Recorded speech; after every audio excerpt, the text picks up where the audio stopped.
"Daddy, why is she sleeping on the bench?" The millionaire took the girl home that night.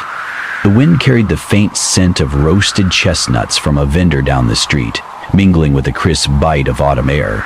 Neon lights glimmered off wet pavement, painting streaks of gold and crimson beneath the slow shuffle of passing crowds. A sleek black sedan eased to a stop at the curb. David stepped out first, his tall frame straight and composed in a tailored black suit. The sharp line of his jaw shadowed under the streetlight. In his right hand, he held the small fingers of a little girl in a white knit dress, Lily. Her golden curls peeked out from under a tiny wool hat, bouncing lightly with each step as they walked down the sidewalk together. David's pace was steady, purposeful, the kind of walk of a man accustomed to schedules and control. Lily, however, was scanning her surroundings with wide, curious eyes. She suddenly slowed, tugging gently at his hand. "Daddy," she whispered, halting completely. David turned, expecting perhaps that she had dropped her mitten. Instead, he saw her gaze fixed across the street toward the park. She lifted her small hand and pointed. "Daddy, why is she sleeping on the bench?" David followed her line of sight. Under the yellow glow of a flickering lamppost, a young woman, no more than 19, lay curled on one end of a weathered park bench. Her hair, a tangled halo of pale gold, spilled over her shoulders. The thin straps of a faded beige sundress clung loosely to her narrow frame, its hem frayed and stained. In her arms, she cradled a newborn wrapped in what looked like a once white blanket, now worn thin and pilled with age. The fabric did little to protect the tiny form from the night chill. Her face was pale, lips faintly trembling even in sleep, but her cheeks were flushed, in uneven patches from the cold. The way she held the baby was fierce, protective, her arms forming a tight barrier, her chin angled down over the small bundle, as if shielding it from every gust of wind. David exhaled slowly, already turning to continue their walk. "Come on, Lily." But Lily did not move. She held fast to his hand, her eyes still locked on the bench. "She has a baby," she said softly, as if that fact alone demanded action. Her voice trembled. "He's so small. Will he be okay?" David paused, his jaw tightening. Since the day his wife died, he had built invisible walls, practical, unyielding, to keep himself and his daughter safe from the unpredictable weight of other people's troubles. The sight of a stranger in need had become something he acknowledged only in passing, telling himself it was someone else's responsibility. Yet Lily's question lingered in the cold air between them, carrying the kind of innocence that stripped away excuses. The young woman shifted slightly in her sleep, the baby's head sliding into the crook of her arm. A shiver rippled through the bundle. David's gaze softened. He crouched down beside Lily, his large hands working the white knit scarf from around her neck. "May I?" he murmured. Lily nodded silently, watching as he crossed the patch of wet grass toward the bench. The woman's eyelids fluttered, but did not fully open. Kneeling down, David gently draped the scarf over the baby, tucking it beneath the tiny chin. "Miss." His voice was firm yet low, the kind of tone that carried both authority and concern. "Miss, wake up. You can't stay here tonight." Her eyes opened slowly, meeting his. They were startlingly clear, blue, bright even in the dim light, and not the eyes of someone pleading for help. Instead, they held something unyielding, a quiet defiance that said she had faced worse nights than this. "I will be fine," she murmured, her voice rough from cold and exhaustion. "I'm not asking for anything." David held her gaze for a long moment, the wind cutting sharply through his coat. Then his eyes dropped briefly to the baby, tiny breaths visible in the frigid air, and he felt the walls inside him shift, just slightly. David straightened, the city's chill gnawing at the edges of his patience. He had meetings lined up for the next morning, contracts waiting for his signature, and yet here he was, crouched beside a park bench, looking into the guarded eyes of a stranger.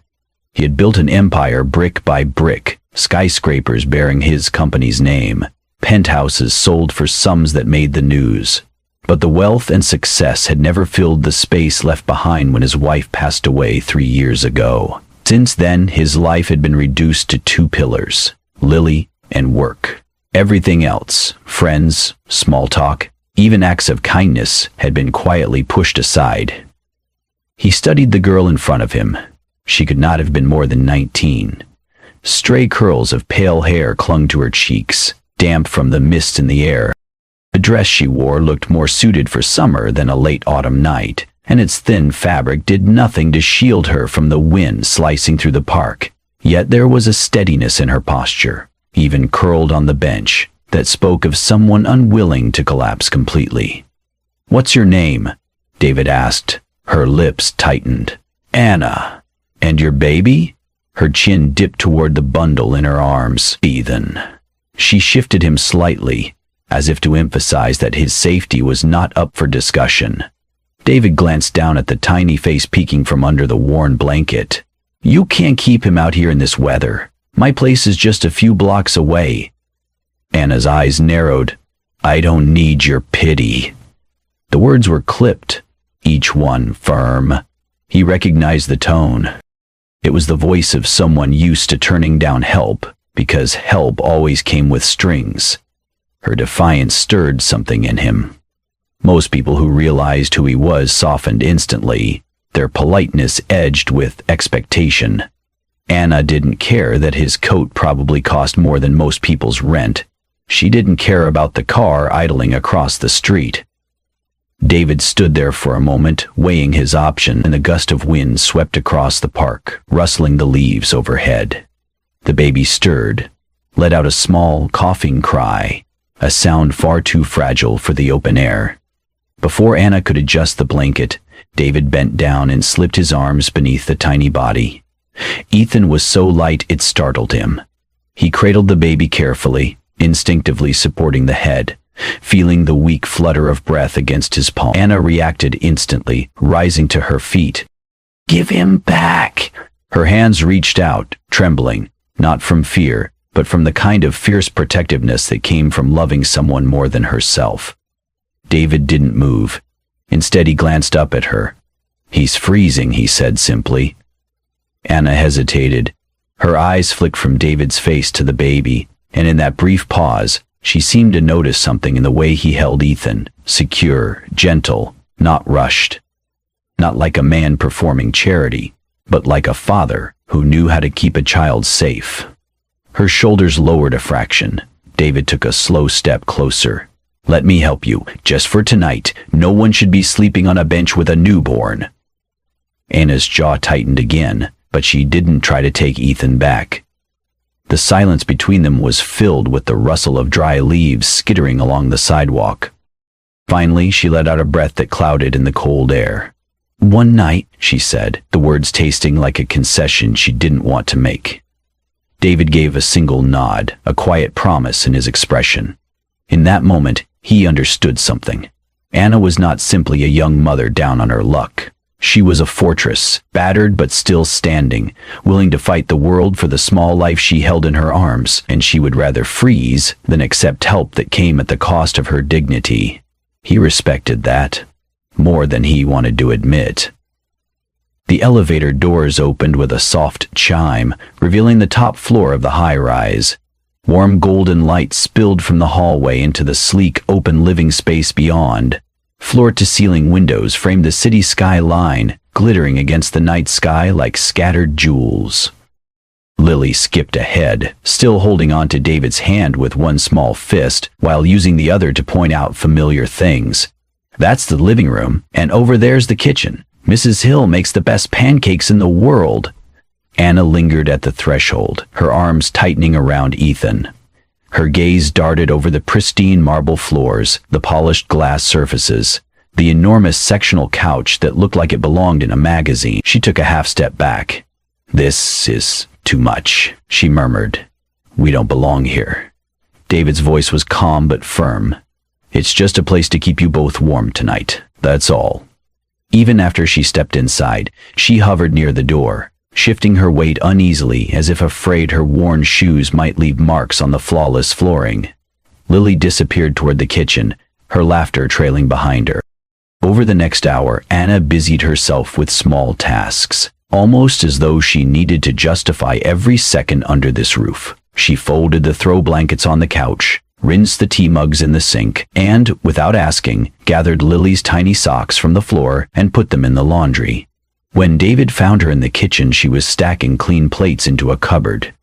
"You don't have to do that," he said. "I work for what I use," she replied simply, not looking up. He watched her for a moment, sensing that these small acts were her way of keeping a fragile balance, accepting help without feeling indebted.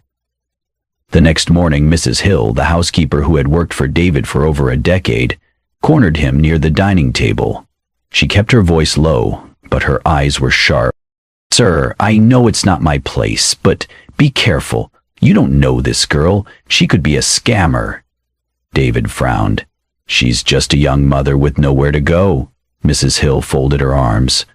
"I've seen people take advantage, even of men like you. She could be playing the part. Unbeknownst to them, Anna was in the hallway just beyond the corner, her arms full of folded towels." The words hit her like cold water. She froze, her jaw tightening. That evening, while David was in his study, Anna quietly packed Ethan's small bag. She slipped his tiny hat over his head, careful not to wake him. With one last glance at the closed study door, she adjusted the strap of her worn handbag and made her way to the front door. Her hand was already on the handle when she heard the patter of small feet. "Anna!" She turned. Lily stood there in her pajamas, eyes wide and worried. The little girl ran forward and wrapped her arms tightly around Anna's legs.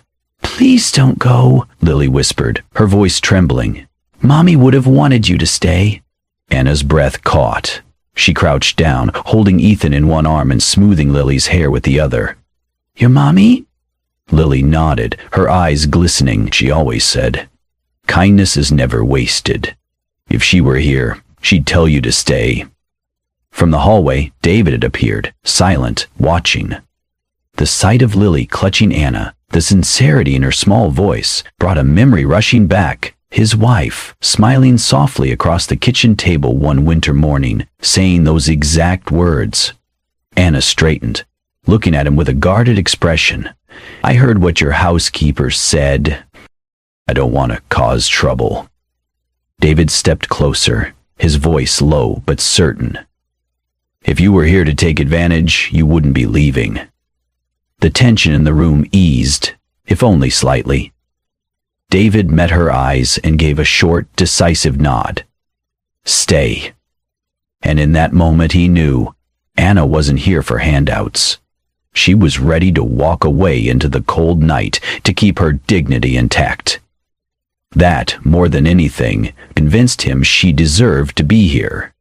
The afternoon light poured through the wide windows, warming the corner of the living room where Anna sat cross-legged on the floor. A large sketch pad rested on her knees, her pencil moving in smooth, deliberate strokes. Across from her, Lily perched on the couch, chin propped in her hands, watching every line take shape as though it were magic. "What are you drawing?" Lily asked, leaning forward. "You'll see," Anna replied with a small smile, shading the last corner of the page. When she turned the sketch pad around, Lily's mouth formed a perfect O. The drawing showed a man in a dark coat, bent over with one knee on the grass, his hands tying the laces of a tiny pair of sneakers. The little girl in the drawing, Lily herself, was looking down at him with a grin, sunlight draping over them in soft golden ribbons. "It's us," Lily breathed. David, who had just entered the room with a coffee in hand, froze when he saw it. His eyes locked on the details, how Anna had captured the exact curve of Lily's smile, the way his own head tilted slightly toward her, as though she were the center of the universe. It was a moment from weeks ago in the park, one he hadn't thought anyone had noticed. "You drew this from memory?" he asked. Anna gave a small shrug. Some moments deserved to be remembered. He didn't say anything more, but the drawing stayed with him long after. A week later, David had an important charity gala to attend. The invitation list was filled with people he knew, business partners, investors, and a handful of socialites who seemed to think his widowed status was an open invitation. To sidestep another evening of thinly veiled matchmaking, he asked Anna to accompany him.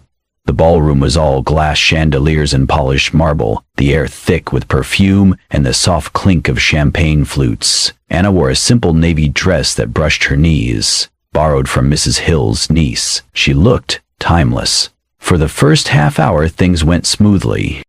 David made his rounds, shaking hands and introducing her politely as a friend. But as they lingered near the silent auction tables, a tall woman in an emerald gown approached. She was the wife of one of David's investors, her smile sharp as cut glass. "So this is the young lady I've been hearing about," the woman said, her gaze sweeping over Anna in a way that was less admiration than appraisal. "Quite the position you've landed, keeping company with the city's most eligible bachelor. Must be convenient." Anna's back straightened. She met the woman's gaze without flinching. The woman's smile thinned.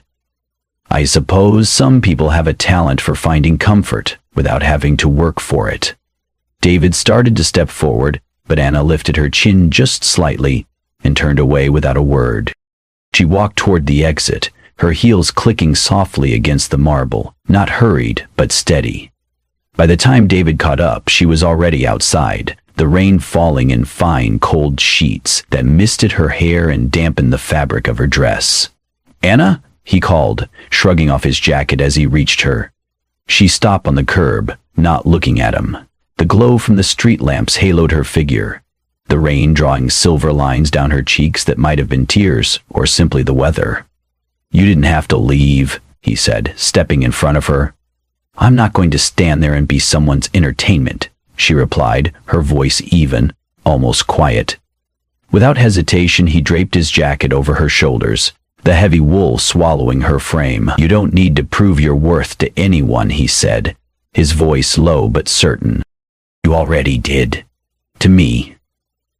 For a moment she just looked at him, as if weighing the truth in his words. Then she nodded once, pulling the jacket closer. The rain kept falling, but neither of them moved right away. It was late afternoon, the streets washed in the soft amber light of a lowering sun. Anna had taken a rare moment for herself, walking down a quieter block lined with small boutiques and cafes, while Ethan dozed in a stroller. The crisp air carried the smell of roasted coffee beans from the shop behind her. She was about to turn toward home when she saw a familiar figure stepping out of a florist's shop. A woman with neatly pinned hair, a tailored beige coat, and the same pale blue eyes Anna saw in her own reflection. Her feet stopped moving. "Oh." The word was barely above a whisper, but it carried across the narrow sidewalk. The woman's back stiffened. She turned slowly, her gaze sweeping over Anna and then dropping to the stroller. For a moment, there was silence, no greeting, no softening in her expression. "That," her mother said coldly, nodding toward Ethan, "is a shame this family will not carry." Anna's breath caught. "He's your grandson. He's your mistake," came the reply, clipped and final. And then, without another word, her mother turned and walked away, the faint scent of the florist's roses trailing behind her. Anna stood rooted to the spot, staring at the empty space where her mother had been. Inside, something cracked, but the tears she thought might come never did. She turned the stroller around and began the walk home, each step heavy but measured. By the time she returned to the penthouse, the city lights were beginning to flicker on. She closed the doors softly behind her, removing her coat so as not to wake Ethan, who was now nestled against her chest. In the living room, she found Lily sitting cross-legged on the rug, holding one of Anna's sketch pads. The little girl's smile lit up the room. "Look, Anna, I found this in your art bag." Anna stepped closer and saw the drawing. It was the four of them, David, Lily, Ethan, and Anna, sitting together in the rooftop garden. In the picture, David's arm was around Anna's shoulders, Lily was laughing, and Ethan was curled in Anna's lap. The sunlight in the sketch was bright, warm, almost golden. "This is our family now," Lily said, her voice filled with absolute certainty. The tight knot inside Anna finally unraveled. She sank to her knees, clutching Lily with one arm and holding Ethan with the other. The sobs came suddenly, raw and unrestrained, like a child's. Ethan stirred and opened his eyes, his tiny mouth curving in what could only be described as a faint smile, as though he didn't see the pain, only his mother. Lily frowned in confusion, reaching up to wipe Anna's tears with her small hands. "Don't cry. You look prettier when you smile." Anna let out a trembling laugh through her tears, hugging them both tighter. She didn't notice David in the doorway until he stepped forward. He crouched beside her, his hand gently covering hers where it held Ethan. His voice was steady, quiet, but it carried the weight of something unspoken. "You've been strong for too long," he said. "Let someone be strong for you." Anna looked at him then, really looked, and saw not the guarded businessman who had picked her up from a park bench, but a man who understood the weight she carried, because, in his own way, he had carried something just as heavy. And for the first time, she didn't feel like she had to carry it alone. The rain had been falling since dawn, a steady curtain of silver against the windows. Anna had spent the morning quietly sketching while Ethan napped, but by midday she noticed something was wrong. His tiny face was flushed, his breath shallow, and when she touched his forehead, the heat nearly burned her palm. "Ethan?" Her voice trembled. She scooped him up, feeling the alarming weight of his limp body against her chest. She didn't think, she just called David. He answered on the second ring, his voice clipped, the faint murmur of voices in the background. "David, he's burning up," she said, barely keeping the panic out of her tone. "I think it's bad." There was no hesitation. "Stay where you are, I'm on my way." In a glass-walled conference room across town, a dozen executives were seated around a table, the conversation circling a deal worth millions. David was at the head, pen in hand, when Anna's voice had cut through the static of the meeting. Without a word of explanation, he stood, tossed the pen onto the table, and walked out. By the time he reached the penthouse, the rain had become a downpour. Anna was standing in the lobby, Ethan bundled against her, his cries faint and hoarse. David took one look at them, shrugged off his coat to wrap around them both, and guided her toward the car. The drive to the hospital was a blur of headlights and rain-slick streets. David's hands gripped the steering wheel tightly, but every few seconds, his eyes flicked to the back seat, where Anna cradled Ethan, whispering soft reassurances to him. The emergency room smelled faintly of antiseptic and damp coats. A nurse whisked Ethan from Anna's arms and led them toward a curtained bay. Anna followed, her legs shaky, her voice faltering as she explained the fever, the sudden lethargy. David stayed at her side until the doctor arrived, then stepped back just enough to let them work. But he never left. When the nurse inserted the IV into Ethan's tiny arm, Anna looked away, unable to watch. She felt a warm hand on her shoulder and turned to see David standing beside the bed, his other hand wrapped gently around Ethan's. It wasn't the tentative touch of a stranger. He held the boy's hand the way a father would. Steady, reassuring, as if willing his own strength into the small body. Hours passed. Anna stayed alert as long as she could, asking questions, checking the monitor, brushing Ethan's damp hair from his forehead. But exhaustion claimed her. She sank into the chair by the bed, her head falling to one side. David watched her for a long moment. The fluorescent light above them softened the sharp angles of her face, highlighting the faint shadows under her eyes.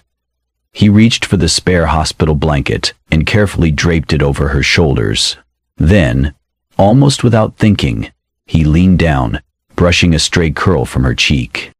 His fingertips lingered for just a second against her hair before he whispered, "You're safe now." The words were quiet enough that she didn't stir, but they were meant for her as much as for the boy in the bed. When Anna woke an hour later, the rain had eased outside, and Ethan was sleeping peacefully, the fever finally breaking. David was still there, seated beside the bed, one hand resting lightly on the rail, the other holding a cup of cooling coffee he hadn't touched. He studied him silently, the man who had left a multi-million-dollar meeting without a second thought, who had driven her through a storm, who had sat for hours without leaving Ethan's side. Something in her shifted then, solid and certain. This wasn't just a man offering shelter or kindness out of obligation. This was a man who, when it mattered, would stand in the rain with her, fight for her child, and hold them both as though they were his own. And in that moment, Anna knew completely that he had found a way into her heart. The weeks after Ethan's recovery brought a subtle but undeniable change. Anna threw herself into caring for the children and into her art, but David noticed the way her eyes sometimes drifted toward the city outside the window, as if searching for something beyond the safety of his penthouse. One evening, after Lily was asleep, Anna spoke quietly over the soft hum of the dishwasher. "I need to find work, real work. I can't just stay here and depend on you forever." David leaned against the counter, studying her. "You're already working harder than anyone I know." She shook her head. "That's different. I need to stand on my own 2 feet. For Ethan. For me." He nodded, though he didn't argue. Instead, he tucked the thought away. A week later, she was still sending out resumes, mostly to small cafes and bookshops, when David asked her to accompany him to an event downtown. "Something you might enjoy," was all he said. When they arrived, she realized they were standing in front of a newly renovated art gallery. Its glass facade shimmered under soft evening lights, and through the windows she could see vibrant canvases lining the walls. Inside, the scent of fresh paint and polished wood filled the air. People mingled, sipping champagne, their conversations a low hum of admiration for the work on display.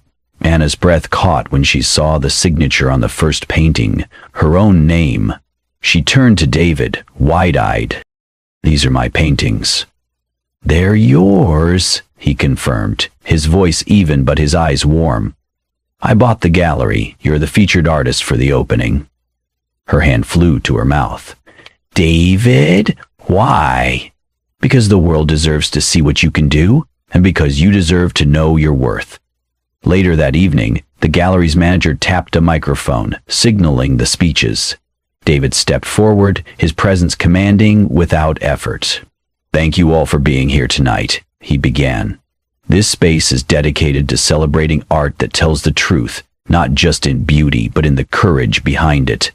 Tonight, we feature an artist whose work captures moments most of us overlook. She paints the quiet strength of life's smallest acts and the people who live them." He turned toward Anna. "This is Anna, the woman who taught me what real strength looks like." The room went still, the clink of glasses fading into silence. All eyes shifted to her. For a heartbeat, she felt exposed, her past whispering reminders of where she'd come from, the park bench, the nights wondering if she could keep Ethan warm. But David's gaze held hers, steady and proud, and the weight of the moment shifted. He wasn't presenting her as someone he had rescued. He was honoring her for what she was, for what she had always been. Resilient, talented, unbreakable. Her vision blurred. She felt the first tears slip down her cheek, then another. She didn't wipe them away. For the first time in years, she was being seen not as a burden or a mistake, but as herself. Not because someone pitied her, but because someone recognized her value. The applause began softly, then grew, wrapping around her like the gallery's warm lights. And through it all, David stayed at her side. The late afternoon sun poured gently over the rooftop garden, turning the air warm and golden. A long table had been set up near the flower beds, its surface scattered with jars of paint, brushes, and thick sheets of paper. The scent of blooming jasmine mixed with the faint tang of fresh paint. Lily sat cross-legged on a bench, her little tongue peeking out in concentration as she dipped her brush into bright blue and swirled it across the page. Ethan, now a sturdy bundle of energy, sat in Anna's lap, waving a small brush of his own and occasionally smudging yellow streaks where they didn't belong. David was beside them, leaning forward to add a careful stroke of green to the corner of his canvas. His suit jacket was long gone, sleeves rolled to his elbows, and a smudge of red paint streaked the side of his hand, a detail Anna noticed with a quiet smile. They painted in easy silence for a while, the kind that felt like safety.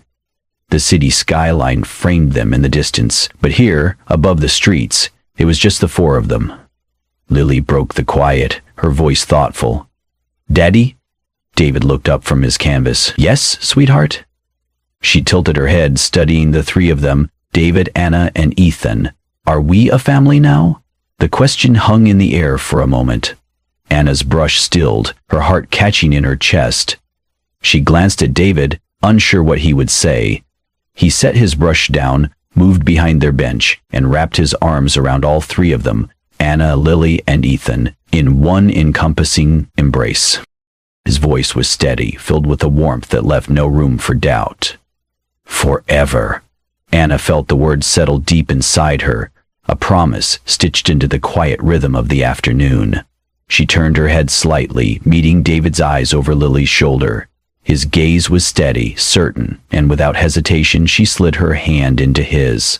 The sun's light spilled through her golden hair, catching in soft halos around her face. She could feel Lily leaning into her side, Ethan's small weight in her lap, and David's hand firm around hers. 4 hearts that had once been broken, now beating in sync, held together by something stronger than circumstance, love chosen, built, and kept. Above them the sky stretched wide and endless, and for the first time in a long time, Anna believed that forever could be real. And so, on that quiet afternoon bathed in golden light, 4 lives once scattered by loss and hardship found their way into one unshakable home. Love had not arrived with grand gestures or perfect circumstances. It had grown in the small moments, the quiet acts of courage, and the choice to stay when leaving seemed easier. If this story touched your heart, imagine how many more are waiting to be told. Subscribe to Kindness and Love Tales for more heartfelt stories of resilience, healing, and love that breaks every barrier, because kindness is the richest love story of all.